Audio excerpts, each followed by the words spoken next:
Hasil pemilihan Gubernur DKI Jakarta tampaknya menjadi pukulan telak bagi para elit parpol-parpol besar yang bersekutu mendukung calon incumbent Fauzi Bowo alias Foke. Meski berbagai cara ditempuh demi mengganjal Joko Widodo atau Jokowi, namun gelombang dukungan warga Jakarta yang memiliki hak pilih terhadap wali kota Solo ini tak dapat dibendung. Sebagai calon incumbent, apalagi mendapat sokongan parpol-parpol besar di atas kertas, wajar jika menghadapi putaran kedua Pilgub DKI Jakarta, pasangan Foke Nara beserta seluruh tim suksesnya sangat percaya diri. Berbagai kekuatan dengan beragam strategi telah siap mempertahankan kursi kekuasaan di ibu kota. Lihat saja suasana pengajian salah satu majelis taklim yang memiliki jamaah besar di Jakarta ini. Pengajian yang digelar 2 hari menjelang hari pencoblosan ini sekilas tak bermuatan politik. Meski hanya tersirat, namun jamaah tampaknya bisa menangkap isyarat yang dilontarkan sang ustadz yang malam itu memberikan ceramah. Perjuangan Rasul ternyata tidak berhenti dengan wafatnya beliau, dan perjuangan itu dijadikan terusan oleh para sahabatul kiram dan tidak berhenti sampai zaman kita. Majlis kita ini terus bersambung perjuangan ini sampai akhir yaumil qiyamah, dan mudah-mudahan Allah Ta'ala wafatkan kita dalam husnul khatimah. Wafatkan kita di dalam ketika kita berjuang untuk membela perjuangan Sayyidina Muhammad sallallahu alaihi wasallam, termasuk perjuangan yang bisa kita berikan kepada Nabi dan kepada agama tercinta ini, agama Islam, adalah perjuangan memilih untuk akan datang ini. Ini manusia yang sudah kenal dengan kita dan kenal dengan guru mulia kita, sudah kita tidak ragukan lagi bahwasanya ia pun memberikan beberapa bantuannya untuk acara-acara yang dimuliakan Allah Subhanahu wa taala. Tidak mengambil resiko untuk seseorang yang tidak kita ketahui apakah ke depannya dapat membantu ataukah tidak. Tapi ketika seseorang sudah melihat para wajah solehin dan bertemu dengan mereka, maka cukup cahaya itu masuk ke dalam dadanya dan Allah Subhanahu wa taala bantu. Meski lagi-lagi tadi disampaikan secara vulgar, siapa sosok real yang harus didukung warga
survei yang melakukan penghitungan cepat menyatakan jika pasangan Jokowi Ahok memenangi pertarungan. Padahal tak kurang-kurang bagaimana upaya mengganjal laju pencalonan Jokowi. Selain dukungan 5 partai politik besar dan menengah, yaitu Partai Demokrat, Partai Golkar, PKS, P3, dan Hanura, isu-isu berbau sara yang bertujuan menggerus dukungan terhadap pasangan Jokowi Ahok terus dilancarkan.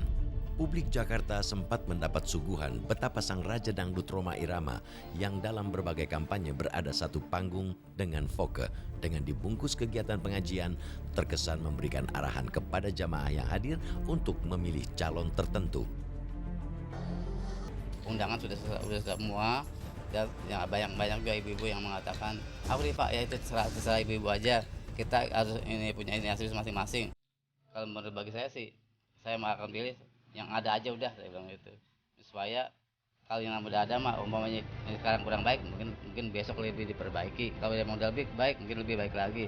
Kalau yang baru kan kita belum tahu ya kerjaannya bagaimana. Jadi kalau menurut saya mah kita kerjanya nyari benar DKI, benar-benar orang-orang yang jalannya bapak yang benar-benar mengetahui dan memahami seluk beluknya DKI Jakarta gitu aja. Ya kalau RW sih emang sama aja Kak, dia bilang kita kan istilahnya seperti RT kan emang dapat honor dari yang lama, istilahnya kita pilih yang lama aja gitu. Katanya sih emang ada rencana 2013 katanya honor RT RW akan dinaikkan gitu aja dari Pak Uji Bowo. Kayak sih kalau di sini nggak ada paksaan. Terang aja sih emang nggak ada, istilahnya nggak ada yang benar-benar maksa, nggak ada. Emang katanya sih dengar-dengar dari pengajian itu ada ibu-ibu ada yang menyumbang ngasih satu orang 50 artinya besok yang penting harus milih nomor 3 gitu dulu. Cuman saya nggak, istilahnya saya kurang pernah benar, baru kata-kata ibu doang. Kalau saya sebenarnya emang benar, kalau istilahnya saya ada apalagi termasuk keluarga nih udah jelas-jelas milihnya Pak Uji Bowo. Kita udah banyak bukti kalau Pak Uji mah sini kan kali-kali dikerukin udah nggak banjir lagi kalau musim hujan ya. Jangan juga kan sekolah kita udah enak, udah banyak yang gratis. Kita mau pilih bagaimana lagi saya.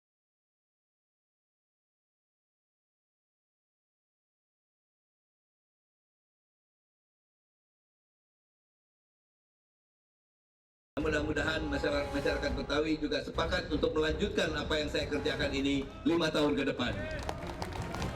Saya paham orang Betawi sekarang ngitungnya nggak lagi 1, 2, 3, 4, 5, 6. Ngitungnya 1, habis 1 berapa? 1. Memang begitulah.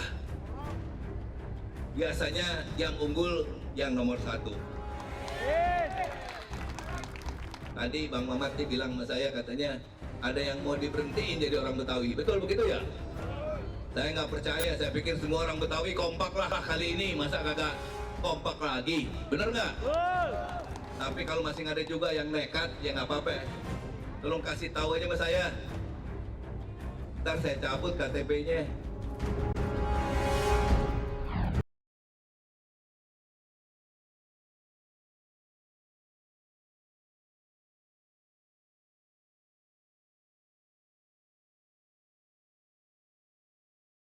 Serangan fajar versi para politisi dan tim sukses yang mendatangi warga dengan buah tangan dan jika beruntung ditambah uang.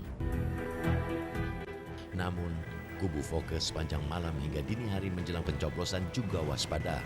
Mereka tampaknya mengantisipasi upaya serangan fajar yang berpeluang dilakukan lawan.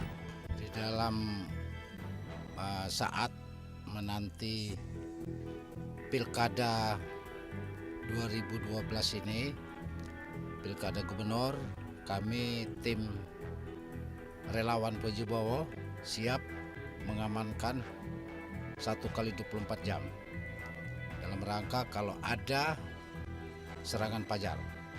Sampai jam 2:30 ini kelihatannya belum ada serangan fajar, tapi kita jaga takut nanti jam 4 takut ada masuk, jadi kita tunggu sampai pencoblosan.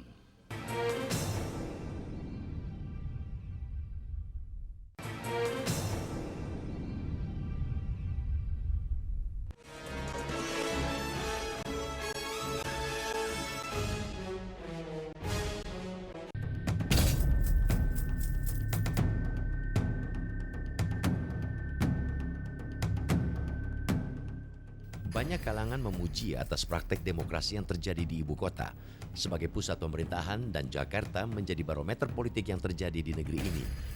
Munculnya berbagai kampanye hitam dengan menggunakan isu-isu berbau sara menjadikan banyak pihak was-was jika pemilihan gubernur Jakarta tidak berlangsung mulus. Sejatinya, munculnya kekhawatiran menjelang pemilihan gubernur Jakarta hanya sekedar mengikuti logika dan pola pikir para elit. Soalnya, pemicu itu semua pun muncul dari atas, bukan dari masyarakat pemilih. Masyarakat di negeri ini memiliki cara tersendiri untuk memberikan pelajaran terhadap para elit. Para elit politik kembali terkaget-kaget ketika hasil penghitungan cepat yang dilansir sejumlah lembaga survei menunjukkan hasil yang berbanding terbalik dengan angan-angan mereka. klaim mesin politik yang dilipat gandakan berupa koalisi pengusung calon incumbent, penggunaan isu-isu sara hingga berbagai strategi lain nyata-nyata mampu menghentikan arus besar yang tengah mewabah di tengah masyarakat ibu kota. Kalau saya memang tidak pernah percaya mesin partai itu berjalan, ya kan, dalam urusan pilkada.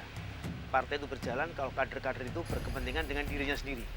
Jadi kalau pada pemilihan DPRD, tingkat provinsi atau tingkat kabupaten, itu mereka bergerak karena kepentingan mereka sendiri.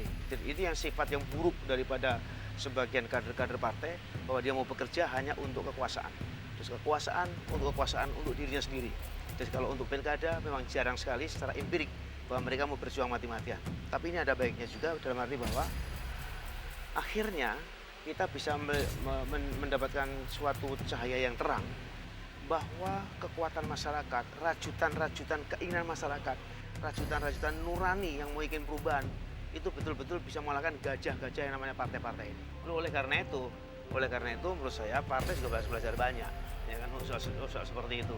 Dan juga yang sangat penting adalah bahwa di Jakarta memberikan suatu peringatan, jangan lagi bermain-main dengan sara, jangan lagi bermain-main dengan sentimen primordial, jangan lagi mempertandingkan suatu keagungan Tuhan, ya kan, untuk kepentingan politik. Itu sangat berbahaya sekali. Tapi untungnya rakyat Jakarta membuktikan bahwa dia tidak mempan dengan kampanye-kampanye yang sangat primordial yang menurut banyak kalangan memang sangat membahayakan nasional Indonesia ini. Ini saya kira sesuatu yang sangat penting sekali.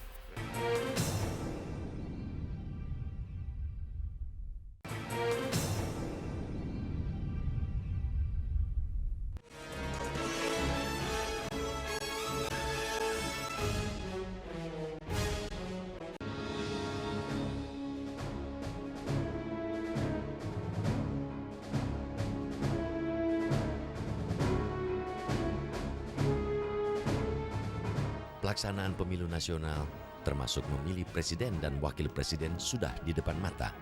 Aroma persaingan dengan segala cara akan segera menghiasi panggung politik di negeri ini. Pemilihan Gubernur Jakarta sesungguhnya telah memberikan pesan yang sangat jelas. Jangan pernah bermain-main dengan sebuah amanat. Memoles wajah Bopeng dengan melakukan rekayasa politik dalam hitungan bulan, minggu, hari, bahkan beberapa jam menjelang pemilihan tidak akan membutakan mata batin rakyat di negeri ini. Jika saja parpol-parpol sekedar menyodorkan calon pimpinan yang hanya memuaskan hasrat duniawi segelintir elit, meski dengan bertali berkelindan satu sama lain tidak akan banyak memberikan makna. Loh, makanya petahana itu bisa banyak kemungkinan untuk sesuatu yang bisa lebih memudahkan menang pun kalah telak seperti ini kok. Artinya apa? Hanya betul-betul sudah masyarakat tidak percaya sama dia. Dan itu sangat mengherankan bahwa petahana dengan anggaran belanja yang sepuluhan triliun yang bisa dijadikan suatu bukti karya dia tidak mempan apa-apa. Ya, itu masyarakat juga mengatakan itu omong kosong semua tuh. Ya, saya nggak percaya kamu, kasarnya. Saya nggak percaya kamu pilih, saya pilih yang ini saja, kan begitu. Ini kan angka itu menunjukkan itu sebetulnya.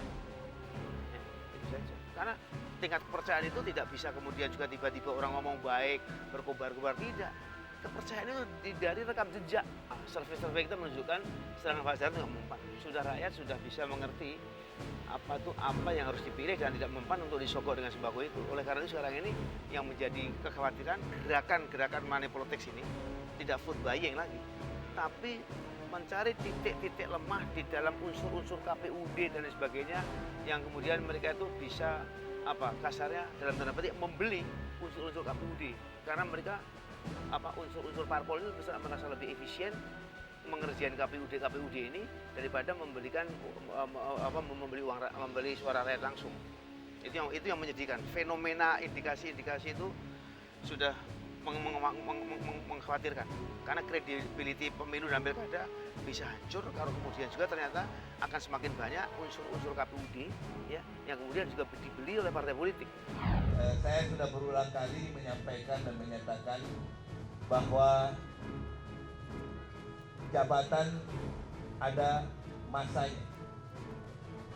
Bagi kami berdua, kota Jakarta, kota kelahiran kami, ya, tentu merupakan segalanya. Oleh karena itu, kami tetap akan bekerja keras, berkontribusi untuk kepentingan Kota Jakarta di masa-masa yang akan datang. Ini itu sebuah tanggung jawab besar, jangan menganggap bahwa seandainya masyarakat Jakarta mempercayai saya, kemudian juga Allah Ta'ala memberi rahmat dan ridho. Sekali lagi ini bukan sebuah kesenangan yang harus kemudian kalau lulus ujian baru. Enggak, ini ada sebuah tanggung jawab. Jadi kalau nanti betul-betul masyarakat Jakarta mempercayai harus diimbangi dengan sebuah kerja keras untuk menyelesaikan masalah-masalah yang ada. Jika saja fenomena yang menjadi kekhawatiran itu akan menjadi bagian upaya memperoleh kekuasaan, bisa jadi keinginan itu akan menjadi kenyataan. Namun, kekuasaan tentu ada batasnya. Pada titik inilah hari pembalasan rakyat akan tiba. Tidak ada kata lain, sudah saatnya para elit di negeri ini segera melakukan pertobatan dengan mempersiapkan dan menyodorkan calon pemimpin negeri dengan jejak rekam dan komitmen yang kuat dalam menjalankan roda kekuasaan.